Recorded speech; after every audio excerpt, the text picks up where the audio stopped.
Welcome back to our channel, the place where hidden chapters, royal secrets, and the stories the palace won't publish finally come to light. Today we bring you a breaking news Meghan's Diana homage goes wrong, called Tasteless grave robbing. A recent photo shoot of Meghan Markle, the Duchess of Sussex, has incited extensive public and media discourse, with numerous pundits and social media users highlighting visual similarities between her poses and those of her late mother-in-law, Diana, Princess of Wales. What commenced as an analysis of a solitary photograph has expanded into a more extensive discourse regarding the persistent comparisons between the two ladies. The issue of public identity, the conventions of royal protocol, and the lasting tensions in public perceptions of the British royal family. Simultaneously, various unrelated occurrences in journalism, film, and celebrity culture have garnered renewed attention. A reassessment of journalist Katie Couric's attendance at a 2010 dinner hosted by the late financier Jeffrey Epstein. Discussions regarding the promotional tour and pre-film content warning for the highly anticipated cinematic adaptation of the musical Wicked, and an anecdotal account related to musician Keith Urban prior to the public announcement of his divorce from actress Nicole Kidman. Each narrative has spawned its own network of interpretation, critique, and conjecture, collectively demonstrating how public persons and cultural artifacts are perpetually analyzed through the prisms of history, ethics, and spectacle. The most pressing focal point in the broader discourse over Meghan Markle is an article in the fashion publication Harper's Bazaar. One of the published photographs depicts the Duchess seated on the floor, with her knees crossed, leaning forward, and resting her chin on her hands. The composition, the pose's intimacy, and the overall aesthetic led numerous observers to remark on a striking similarity to a well-known series of photographs of Princess Diana captured by Mario Testino for Vanity Fair in 1997. The previous photographs, especially significant for depicting Diana in a relaxed cross-legged position, were interpreted at the time as representative of a new, more frank phase in her public life following her separation from the then Prince of Wales. For many, the Testino images became iconic, widely disseminated visual references that merged Diana's private humanity with a refined public persona. Observers of the recent Harper's Bazaar photo shoot promptly drew comparisons. Following the publication of the Harper's Bazaar photographs, pundits across television, radio, and social media deliberated whether the resemblance constituted an intentional visual homage, an unconscious echo, or an act of imitation. Celebrity and royal critic Kinsey Schofield, while examining the photographs for an audience familiar with meticulous interpretations of royal imagery, articulated the likeness distinctly. Schofield described the resemblance as resembling replication rather than inspiration, implying that the Harper's Bazaar shot transitioned from homage to a straight imitation of a unique and emotionally resonant visual documentation. She suggested that this seeming recreation might be a calculated effort by the Duchess to associate herself with the lasting, almost mythic public adoration for Princess Diana. Schofield's critique was not isolated. It engaged with a broader discourse concerning the implications of comparison when a contemporary public figure is often depicted in ways reminiscent of a revered predecessor. Such visual parallels may be interpreted as attempts to usurp or co-opt the legacies of others. Critics who embrace this viewpoint contend that the Harper's Bazaar images provoked ethical and emotional inquiries. Certain individuals contended that replicating imagery intimately linked to the final, often challenging years of Diana's life could be painful for Prince Harry, who, as per public reports and interviews, harbors a complex and profound connection to his mother's memories. These observers propose that any intentional or overt agreement with Diana's images could appear callous to the personal histories of those directly impacted. A further line of critique emphasized public identification and the formulation of a unique brand rather than personal sensitivity. Critics espousing this perspective contend that the Duchess of Sussex has yet to forge a distinctly defined public persona that differentiates her from the royal family from which she and her husband opted to withdraw.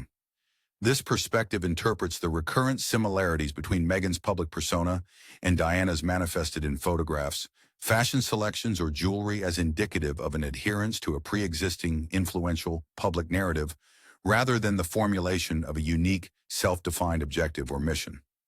Kinsey Schofield and others have articulated that in the lack of a distinct and unified personal brand, there exists a propensity to appropriate another's legacy, rather than cultivating one's own, suggesting that such appropriation may appear opportunistic or contrived when magnified by mass media. Proponents of the Duchess present an alternate reading that challenges both the implication of intentional calculation and the idea that similarity inherently signifies appropriation. Numerous proponents of Meghan's artistic or photographic selections characterize them as sincere tributes, familial continuities, or organic style convergences. From this viewpoint, donning or exhibiting artifacts linked to Princess Diana can serve to maintain familial traditions, commemorate her memory, or engage with a broader charity or cultural heritage. The transmission of heritage jewels and the sporadic reference to ancestral styles are enduring traditions within the royal family. Proponents assert that these behaviors are commonplace and have historically constituted a significant aspect of monarchical symbolism. Critics perceive strategy, while supporters discern sentiment. The discourse regarding intent becomes more intricate due to the visual references comprising many aspects of public presentation. Observers have consistently remarked that following Meghan's engagement to Prince Harry, her fashion selections have been subjected to extensive examination and at times characterized as reminiscent of Diana's most emblematic styles. Observers have noted recurring motifs patterns like houndstooth favored by Diana in the 1980s, a black off-the-shoulder evening gown reminiscent of the iconic revenge dress Diana donned in 1994, and various coats cuts and color palettes that reflect some of Diana's notable sartorial signals. These comparisons are frequently meticulous. Fashion specialists and casual observers alike reference fabric selection, shapes, and even accessory combinations that evoke specific instances from Diana's public attire. Jewelry offers an additional avenue for comparison. The Duchess has been captured in images adorned with artifacts formerly owned by Princess Diana, including a distinguished aquamarine cocktail ring and a Cartier Tank Française watch articles that were part of Diana's personal collection and are occasionally circulated among the broader royal family. For individuals immersed in monarchical traditions, the transmission of jewelry signifies continuity. Conversely, the regular display of these personal objects during public engagements may be perceived as a deliberate connection. Critics contend that Meghan's frequent and contextual usage of these items seems deliberately designed to elicit a direct, emotionally resonant connection to Diana's legacy and aesthetic, whereas proponents characterize these selections as authentic manifestations of familial heritage and reverence. The discourse extends beyond attire and adornments, addressing enduring tales of the inclusion and suspicion around individuals inside the monarchy.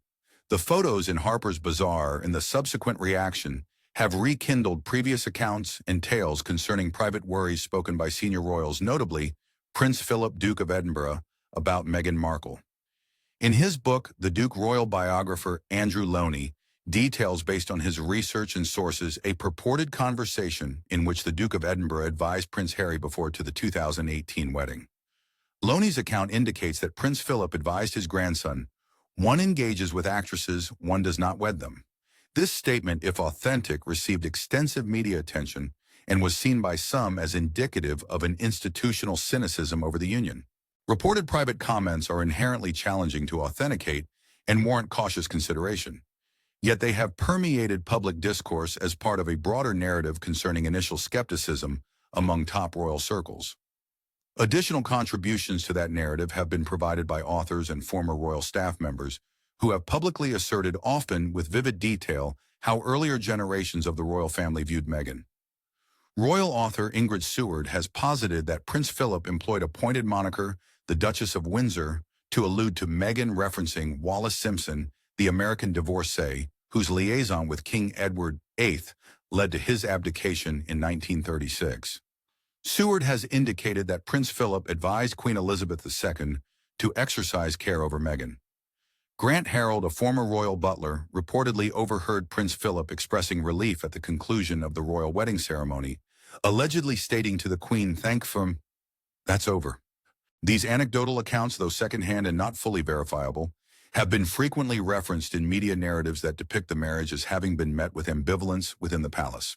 For individuals predisposed to interpret the Harper's Bazaar images As part of a broader narrative, this assemblage of accounts regarding initial skepticism and private advice enriches the discourse. The photoshoot may be viewed not merely as a singular cultural artifact, but as a segment in a continuous, contentious narrative concerning the Duchess's affiliation with the institution she formerly represented as a senior member, and the manner in which public memory and empathy are mobilized by contemporary personalities.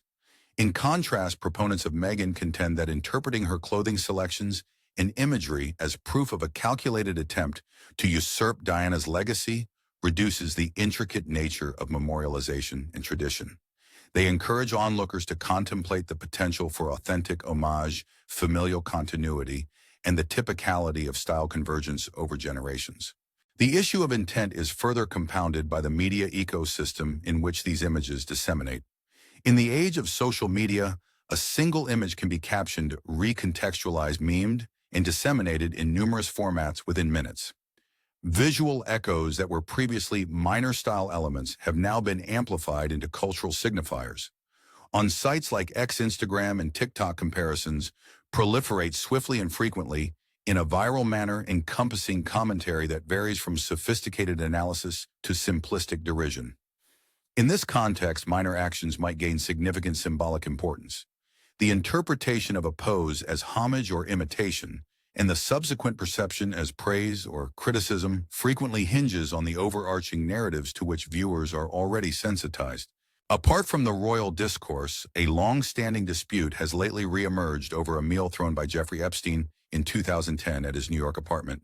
The lunch has been scrutinized anew, drawing renewed focus on the discernment and affiliations of notable individuals who attended Epstein's events. Veteran journalist Katie Couric, a prominent news anchor at the time, was among the attendees of the event. The meeting took place almost 2 years following Epstein's 2008 conviction in Florida for soliciting a minor for prostitution, which led to a 13-month incarceration and mandated registration as a sex offender. The meal mentioned in Couric's 2021 memoir, Going There, reportedly included a limited number of guests and has been described as a social gathering where discussions spanned several topics, including world events. Couric has articulated her attendance at the gathering, indicating that she accepted an invitation from a public relations professional and perceived the meeting's objective as aiding Epstein's public rehabilitation, a viewpoint she later expressed regret for. In her memoir, Couric conveyed regret and contextualized her presence by stating that she did not fully comprehend Epstein's extensive practice of sexual assault at the time. Had she been aware of the magnitude of his misbehavior, she would have abstained from attending. Critics of Couric, however, referenced the public record concerning Epstein during that period. Epstein's 2008 conviction was well documented, and his designation as a registered sex offender was publicly accessible, appearing in official records and media reports. Critics contend that a famous journalist's choice to accept an invitation to dine at Epstein's residence constituted a considerable failure in both professional and ethical judgment. They juxtapose Couric's participation with the refusal of other public personalities to accept similar invites. Tina Brown, the former editor of Vanity Fair and The New Yorker, has stated that she received an invitation to a comparable meal at Epstein's residence during the same time frame, which she declined. Brown has characterized these assemblies in unequivocal terms, referring to them as the predator's ball, a phrase that implies moral censure and an aura of peril. The reassessment of Couric's presence at the event has been intensified by the wider societal and professional awakening that ensued with the emergence of the New Honor Me Too movement. Couric, who has publicly addressed sexual misbehavior and articulated the movement's objectives, has encountered allegations of hypocrisy from certain observers who contend that her attendance at Epstein's event undermines her moral authority. Others have justified Couric by referencing the intricacies of networking and information disparities among privileged groups. They observe that invites to prestigious gatherings from public relations professionals are frequently mediated by intermediaries, and not all attendees are fully aware of the host's private conduct. The story elucidates a broader dynamic wherein influential figures such as Epstein leveraged wealth, social capital, and hospitality to sustain prominence and foster relationships that mitigated or concealed previous transgressions. The ability to persist in elite social circles despite criminal convictions has elicited ongoing public outrage. Epstein's gatherings drew prominent individuals from media, politics, and society, presenting a complex moral dilemma for those reliant on networking and access, while simultaneously considering the reputational ramifications of their associations. During the public reconsideration, observers have occasionally connected Kurik's situation to broader discussions over the past affiliations of public personalities. They have juxtaposed her decisions with those of other prominent individuals who interacted with Epstein in various manners. Proponents of individuals with social connections to Epstein assert that victims have attested to the proper conduct of specific persons in their presence, an argument employed by some to exonerate former President Donald Trump, while detractors contend that regardless of whether certain interactions were non-criminal or innocuous, the consistent association with Epstein remains concerning in light of the revelations about him. The Kurik episode represents both a personal milestone in a journalist's career and a reflection of a larger societal issue. How should public figures be evaluated for their associations with influential individuals whose transgressions were not fully acknowledged at the time? A new focal point of public discourse has arisen about the film adaptation of Wicked, a significant cultural asset originating from a highly successful Broadway musical. Wicked, which provides a backstory for characters from The Wizard of Oz and reinterprets well-known figures in novel narrative situations, has been a mainstay of popular theater for over 20 years. The film adaptation's release featured an atypical pre-screening notice in certain cinemas, a content warning informing spectators of scenes depicting characters who cast magical spells on one another.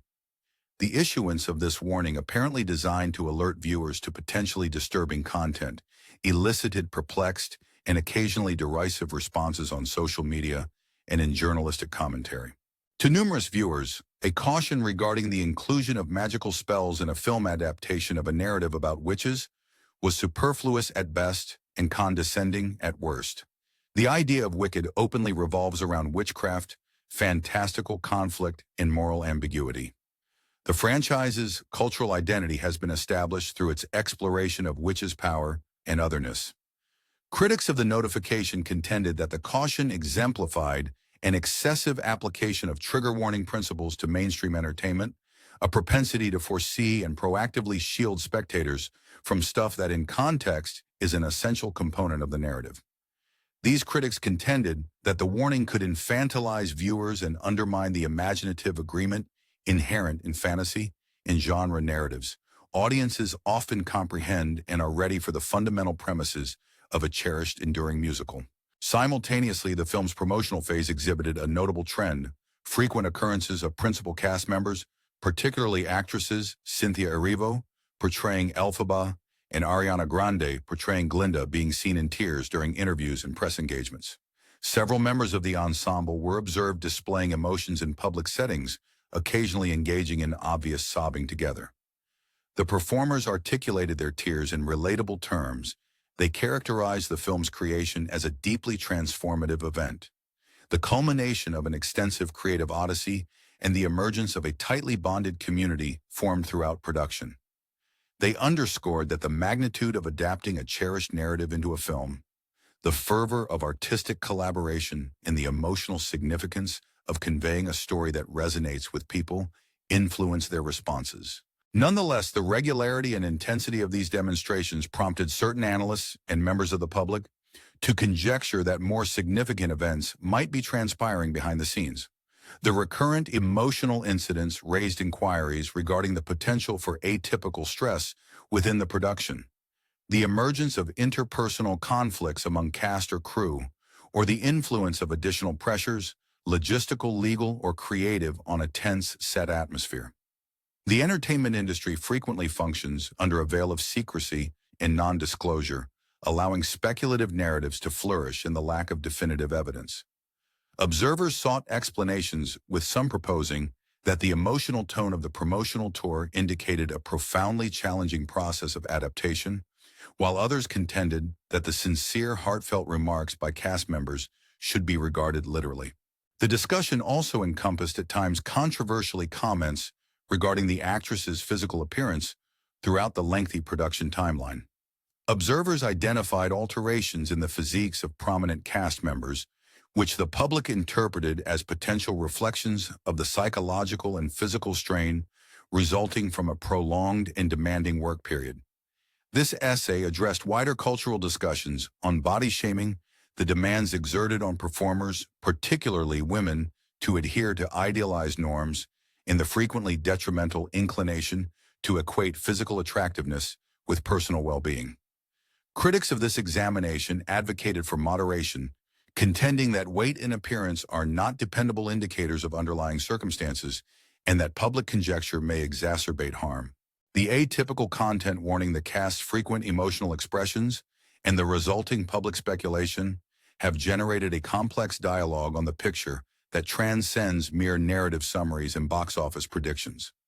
The discussions address current conflicts over trigger warnings and audience autonomy, the emotional exertion of artists dedicated to prominent projects, and the incessant scrutiny associated with marketing efforts for significant cultural assets. They demonstrate once more how a singular cultural event may stimulate discourse that extends well beyond the narrative of the piece itself. The public discourse around celebrity separations and subtle indications of an approaching divorce was illustrated in recent coverage of Nicole Kidman and Keith Urban's divorce. Entertainment outlets relayed a narrative reported by TMZ and disseminated broadly in mainstream media regarding a fan resembling Keith Urban, who met the artist in Canada prior to the divorce announcement and subsequently construed a seemingly casual comment as an indication of the couple's impending separation. The fan apparently initiated a cordial dialogue with Urban and inquired about distinguishing features. Urban allegedly responded that the tattoos in his wedding ring served as identifying characteristics. Upon the conclusion of the interaction, the musician reportedly remarked that during their next encounter, the tattoos might just be the sole distinguishing characteristic. Comments the fans subsequently interpreted as a subtle allusion to the potential absence of Urban's wedding ring in the future. Anecdotes of this nature are inherently ambiguous. Individuals remove rings for several reasons. They may be temporarily removed for cleaning surgical procedures, comfort during vacation, or as a minor detail. However, when such comments are disseminated in close proximity to a public declaration of marital separation, both narrators and audiences of celebrity news frequently perceive them as indicative of impending developments.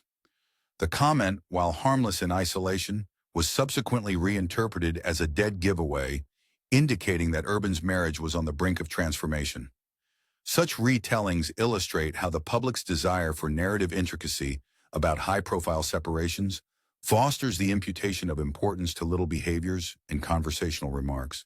The divorce of Kidman and Urban's marriage following a lengthy publicly visible partnership, frequently depicted as a Hollywood success story, has predictably elicited significant media attention. Fans and commentators have subsequently analyzed the trajectory of their relationship, occasionally referencing Kidman's previous prominent divorce from Tom Cruise as a comparative benchmark. In the previous example, popular sympathy predominantly favored Kidman. In this one, public sentiment is still forming as information emerges. The TMZ report, based on the testimony of a solitary fan, enhances the evolving cultural narrative by personalizing the news. It presents a brief scene that intertwines intimacy and foresight, catering to a widespread public yearning for insight into the private lives of prominent individuals. Throughout these varied instances, the photographic resemblance between Meghan Markle and Princess Diana, the intensified examination of Katie Couric's presence at an Epstein dinner, the intriguing content advisory and emotional promotional campaign for Wicked, and the anecdotal suggestion related to Keith Urban's forthcoming divorce, recurring themes emerge. Each narrative features a popular figure or cultural artifact as the locus of conflicting interpretations: homage against appropriation, naivete versus responsibility, genuine sentiment versus staged emotion, casual comment versus insider knowledge.